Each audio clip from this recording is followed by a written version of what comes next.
No último dia 14, a Justiça Trabalhista de São Paulo determinou que a Uber contrate todos os motoristas ligados à plataforma pela CLT e pague R$ 1 bilhão por danos morais coletivos.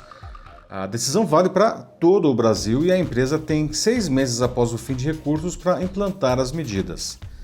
A Uber já disse que não pretende cumprir a decisão.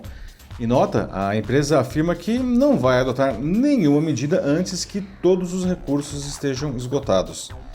A grande pergunta é: o que acontecerá se a decisão for mantida após isso?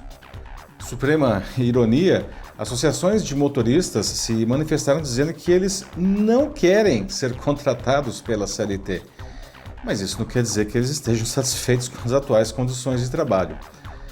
Qualquer que seja o resultado desses recursos, o caso serve para debatermos a aplicabilidade das leis trabalhistas brasileiras ao mundo atual. A Uber e diversas empresas que fazem parte de nossas vidas seguem os conceitos da chamada economia compartilhada e ela prevê o engajamento de vendedores e prestadores de serviço com seus clientes viabilizado por plataformas digitais. O problema é que esse modelo se choca com a CLT em muitos pontos. Em um momento em que o governo federal busca resgatar elementos como o imposto sindical, é de se questionar qual formato regerá as relações trabalhistas de milhões de brasileiros em um futuro próximo. Eu sou Paulo Silvestre, consultor de mídia, cultura e transformação digital, e essa é mais uma pílula de cultura digital para começarmos bem a semana, disponível em vídeo e em podcast. A legislação brasileira é uma das que mais protege o trabalhador no mundo. Entre muitos itens de segurança social, benefícios como férias remuneradas de 30 dias e ainda com um adicional de 1/3, já a partir de 1 ano de admissão, são luxos inimagináveis em outros países. Tudo isso tem um custo, né, pago pelos próprios profissionais e principalmente pelas empresas. Via de regra, para cada real pago em salário a funcionário, a empresa gasta outro real com os encargos trabalhistas. Eu conversei sobre isso com o José Isaías Hoffman, que é diretor de consultoria da Corporate Consulting. E ele disse que essa é uma decisão feita para não ser cumprida. Ele até questiona como a Uber vai admitir via CLT mais de 1 milhão de motoristas. Ele acredita que se a Uber for obrigada a fazer isso, acabará saindo do país deixando um rastro de desemprego.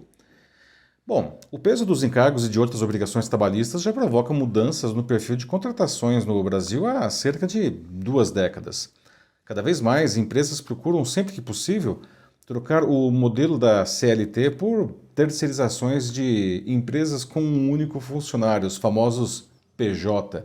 E com isso, os empregadores se livram de encargos e burocracia e têm o profissional à disposição. Alguns trabalhadores também preferem esse formato, principalmente quando isso lhes proporciona flexibilidade com destaque ao horário. É o caso dos profissionais por aplicativo, como os motoristas e os entregadores. Eu também conversei com a estrategista de carreira Tiziana Arnaud e ela me disse que as pessoas querem uma vida flexível. Segundo ela, se for para trabalhar CLT, então elas voltam a procurar emprego e vão ser motoristas numa empresa, por exemplo. Bom, o principal conflito entre as regras da CLT e as da economia compartilhada é que a primeira considera o profissional um empregado, enquanto a segunda o tem como um autônomo e às vezes nem isso, não atua como um prestador informal que pode trabalhar ao mesmo tempo para incontáveis contratantes. E essa flexibilidade tornou-se tão valorizada por trabalhadores de diferentes áreas, afinal de contas há uma enormidade de serviços na economia compartilhada, que muitos abrem mão da proteção e dos benefícios generosos da CLT por ela. Apesar disso, é preciso ter cuidado, porque nem tudo que brilha é ouro. Bom, não há dúvida que a economia compartilhada é um fenômeno consolidado e que traz muitos benefícios a prestadores e a clientes. A Uber é um exemplo tão didático quanto popular por ter redefinido a mobilidade urbana e por ser usada por uma porcentagem considerável das populações das grandes cidades. Mas há muitos outros ótimos nomes, como Airbnb, Mercado Livre, iFood ou Rappi, só para ficar alguns exemplos. Fica difícil pensar a vida moderna sem eles, inclusive a pandemia não deixou isso ainda mais evidente. Ainda assim, não se pode deixar deslumbrar por suas inegáveis vantagens. O laboratório de pesquisa DigiLabor investiga continuamente o impacto das plataformas e de tecnologias disruptivas como a inteligência artificial no mundo do trabalho. Eles criticam, por exemplo, essas plataformas chamarem os motoristas de parceiros ou de autônomos, quando na verdade eles não têm autonomia nem para definir o valor das corridas ou a porcentagem que receberão por elas. Não. Afirmam também que o empreendedorismo de si mesmo mascara uma relação de trabalho desigual em que o profissional assume todos os riscos de um empreendedor, mas atua como um empregado, porém sem nenhum benefício ou proteção. Já o Instituto Fair Work, ligado à Universidade de Oxford, do Reino Unido, criou 5 princípios que seriam necessários para um trabalho decente. Né? São eles: remuneração justa, condições justas de trabalho, contratos justos, gestão justa e representação dos funcionários na operação. Em uma pesquisa realizada por eles em 2021, as plataformas no Brasil ficaram entre as piores do mundo. Em uma escala até 10 pontos nesses quesitos, iFood e 99 marcaram 2, Uber ficou com 1, enquanto Rappi, Get Ninjas e Uber Eats não saíram do 0. Os resultados são semelhantes aos de outros países da América Latina, mas ficam atrás dos de operações na África, na Ásia e na Europa. É importante lembrar que quando a Uber começou a operar no Brasil em 2016, dirigir para ela parecia um bom negócio. A empresa ficava com apenas 7% das corridas, hoje pode chegar a 50%. E oferecia muitos bônus aos motoristas. As corridas eram baratas, o serviço era de alta qualidade. Isso explica a, vamos dizer assim, economia compartilhada que dá certo.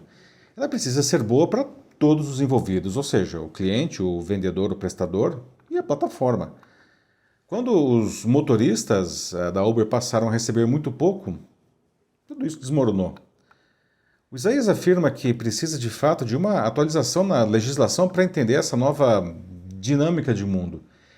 E ela requer que seja justo para quem faz o serviço, para quem recebe, para a economia, né? E que ninguém seja prejudicado com isso. Já a Tiziana sugere que é preciso tentar uma negociação para reduzir essas taxas e ser uma coisa que vale a pena para todos, não, e não só para um lado. Para ela, se a Uber for forçada a aderir à CLT, outras empresas, essas, por exemplo, que a gente já citou, não, também vão ter que fazer o mesmo. É um momento de mudança de paradigma na maneira como trabalhamos. Né? Insistir na rigidez da CLT, criada em 1943, pode ir contra os interesses de muitos trabalhadores hoje. Por outro lado, deixar tudo na mão das plataformas seria como pedir que a raposa tome conta do galinheiro. É preciso buscar esse equilíbrio perdido, pois a economia compartilhada sim funciona. E nós, como clientes, precisamos pressionar para que essa solução seja encontrada. É isso aí, meus amigos. Bom, aposto que todo mundo aqui usa bastante a economia compartilhada, não é mesmo? Já tinham pensado em tudo isso que a gente falou? E como que isso pode afetar você e o seu negócio? Se quiser debater sobre isso em sua empresa ou instituição, mande uma mensagem aqui para mim que vai ser um prazer conversar com vocês. Eu sou Paulo Silvestre, consultor de mídia, cultura e transformação digital. Um fraternal abraço. Tchau.